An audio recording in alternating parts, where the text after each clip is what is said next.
Hey everybody, welcome back to C3 Mods. This is the last part in the Jeep installment. I want to talk to you about tops and doors really quick. So I bought my son's 2012 JK brand new, and we bought it with a hard top. It didn't come with a soft top, but due to the winters here in Illinois, we figured the hard top would be a lot better and more practical choice. So after maybe a year or two of taking it on and off, and my son taking the top panels out and putting it on and off, the thing just wouldn't seal right. And we actually did have some faulty weather stripping. The large weather stripping that goes across the front of the back part of the top, that was bad. The big rubber blocks that go between the front and the rear doors, those were caked up with weather stripping, I guess, from the factory or the assembly line or whatever. Those were garbage too. I even ended up replacing both door seals on the passenger side. My son had this thing outside at the last 2 years of college, and every time he'd go outside after it had rained, it'd be full of water. So I ended up getting a new weather stripping for it. Now, if you take a look at your Freedom top, those top panels and the back panel, you'll notice that there's a lot of really smooth felt-like pads there. They're actually adhesive pads, and I think that was Jeep's remedy for fixing leaking tops. I think they're garbage. I think the top's garbage personally, and Mopar even sells those replacement kits. There's a adhesive felt kit for the hard top, and there's also another one for the soft top, believe it or not, and that one's actually more for noise and flapping than sealing. So I scoured the internet. I got on Craigslist, and factory Jeep soft tops on Craigslist aren't bad. The going price is about $500, and that's for a cherry one. The guy I contacted had one. It had all the hardware, all of the pieces, nuts, bolts, the framework that goes around the doors, I mean everything. It even was the tinted window version. The rear window and the side windows were tinted dark and not the clear one. So $500, great top, not a rip, not a scratch, not damage anywhere. We put it on, and my son and I actually took it to the car wash and blasted it with the power washer, the wand part, just because it had been in this guy's garage for so long and it was filthy. And I'm here to tell you, that thing didn't even leak. That seals better than the hard top.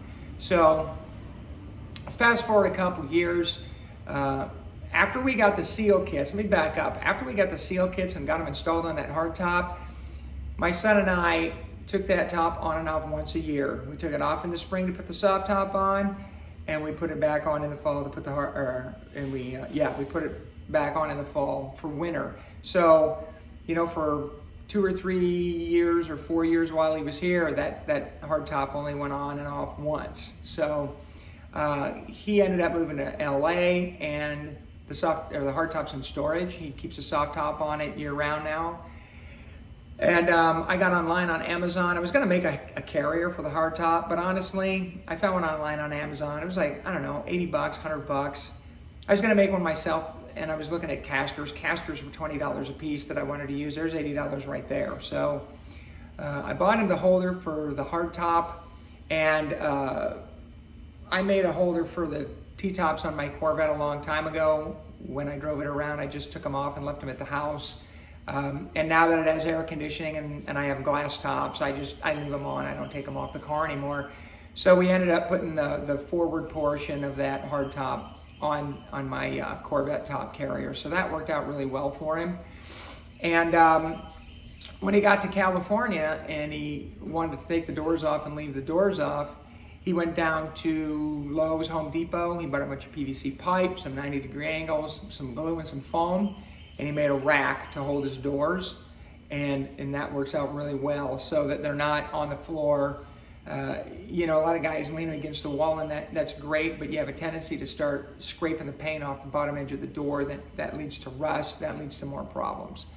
So for, I don't know, $50 he probably spent on everything, he made himself a really nice door carrier. And as far as the doors being off, there's a company called Steinjager. They're actually out of Illinois. They're, I don't know, an hour and a half maybe north of where I live. They're more central Illinois. This company has got great products. They have side mirrors with the notches in the base that slide over the door hinge. They have a stud at the bottom, and you use a nylon lock nut and you bolt them down so nobody can just steal them readily. They don't swivel, they don't spin, they don't shake, they don't rattle. They're really great. They look great. And I also got them 2 kits of the Steinjager foot pegs for the front, obviously for the front passengers and the rear passengers. The mirrors were kind of pricey, but they were really good quality. I was impressed. After I got them and I unboxed them, I wasn't disappointed at all. I think I spent maybe $200 on the mirrors. You can get them in any finish. We just got black powder coat, standard black powder coat. You can get, I think, any color in powder coat, and I even think they do the textured or the bed lined or the wrinkle paint or whatever you want to call it. But you know, anywhere from pink to black, you know, lime green, brown, desert tan, they do it all. Foot pegs are, I think the foot pegs were about $60, $80 a kit. I actually found an unopened pair on Craigslist. I bought them the front set just to see how they'd work out, and then I found an unopened set on Craigslist. I think I gave the guy $40 for them. So that's another really, really good product there.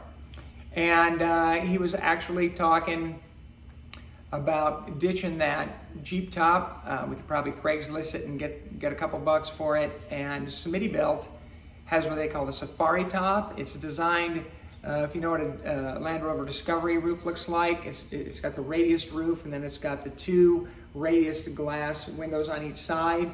That's what the Smittybilt top is designed after. It's got the ramp in the front, and then it goes straight back, and you have more clearance from floor to ceiling in there. So anyway, if you have problems with your hardtop, you're not alone. Check out those seal kits. The problem is, once you buy a new seal kit and replace all that stuff, if you keep taking the top on and off, you know, over and over and over again, you're going to end up with the same problem. So whatever works best for you. And if you don't have a soft top and you're looking for one, scour Craigslist.